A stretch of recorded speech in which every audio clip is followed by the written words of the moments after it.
The Apostle Paul, he points to a time when men would have a form of godliness but would deny the power thereof.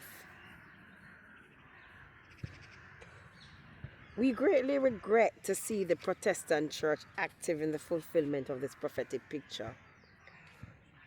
We see the outward services of true Christian worship being maintained, but the power of God is lacking. With this loss of power, the churches are turning more and more to the state to supply what they lack. And it is the testimony of all history that just in proportion as any popular and extensive ecclesiastical organization, when they lose the spirit and power of God, they start clamoring for the support of the civil arm, and finally, religion becomes a part of the state. Thus, it will be in the formation of the image of the beast, for the prophecy declares, he had power to give life unto the image of the beast, that the image of the beast should both speak and cause that as many as would not worship the image of the beast should be killed. Revelation 13 verse 15. Let now an ecclesiastical organization be formed. Let the government legalize such an organization and give it power to enforce upon all the people the dogmas which the different denominations can all adopt as the basis of union. And what would you have? You'd have exactly what the prophecy represents. An image to the papal beast, endowed with life by the two-horned beast, to speak and act with power. Let's look at the mark of the beast. The two-horned beast enforces upon its subjects the mark of the first beast. We have now in prophecy 3 agents introduced, which we must carefully distinguish from one another to avoid confusion. So the papal beast is a power designated as the beast, the first beast. The beast which had the wound by a sword and did live, and the beast whose deadly wound was healed. These expressions all refer to the same power, and wherever they occur in this prophecy, they have exclusive reference to the papacy. The two-horned beast is a power introduced in Revelation 13 verse 11 and is represented through the remainder of the prophecy by the pronoun he. Wherever this pronoun occurs down to the 17th verse, it refers invariably to the two-horned beast. The image of the beast is usually called in the following chapters of Revelation. It's usually called the image. So there's no danger of confusing this with any other agent. The acts ascribed to the image are speaking as a dragon and enforcing the worship of itself under the penalty of death. This is the only enactment where the prophecy mentions as enforced under the death penalty. The mark of the beast is enforced by the two-horned beast either directly or through the image.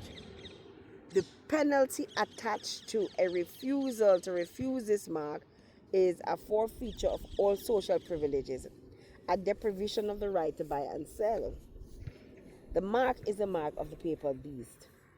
Against his worship of the beast and his image, and the receiving of his mark, the third angel's message of Revelation 14:9-12 is a most solemn and thrilling warning.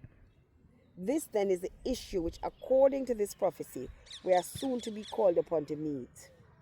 Human organizations, controlled and inspired by the spirit of the dragon, are to command men to do those acts which are in reality the worshipping of an apostate religious power and the receiving of his mark. If they refuse to do this, they lose the rights of citizenship and become outlaws in the land. They must do that which constitutes the worship of the image of the beast or forfeit their lives. On the other hand, God sends forth a message a little before this fearful crisis comes upon the people, as we shall see in Revelation 14 verse 9-12, declaring that all who do any of these things shall drink of the wine of the wrath of God, which is poured out without mixture into the cup of his indignation. He who refuses to comply with these demands of earthly powers exposes himself to the severest penalties which human beings can inflict. He who does comply exposes himself to the most terrible threatenings of divine wrath to be found in the Word of God. The question whether they will obey God or man is to be decided by the people of the present age under the heaviest pressure from both sides that has ever been brought to bear upon any generation. The worship of the beast and his image and the receiving of his mark must be something that involves the greatest offense that can be committed against God, to call down so severe a denunciation of wrath against it. This is a work, as has already been shown, which takes place in the last days. As God has given us in his word most abundant evidence to show that we are in the last days, that no one need be overtaken by the day of the Lord as by a thief. So likewise, he has given us the evidence whereby we may determine what it means to receive the mark of the beast, so that we may avoid the fearful penalty which is to follow. God does not trifle with human hopes and human destinies, as to pronounce a most fearful doom against a certain sin, and then place it out of our power to understand what that sin is, so that we have no means of guarding against it.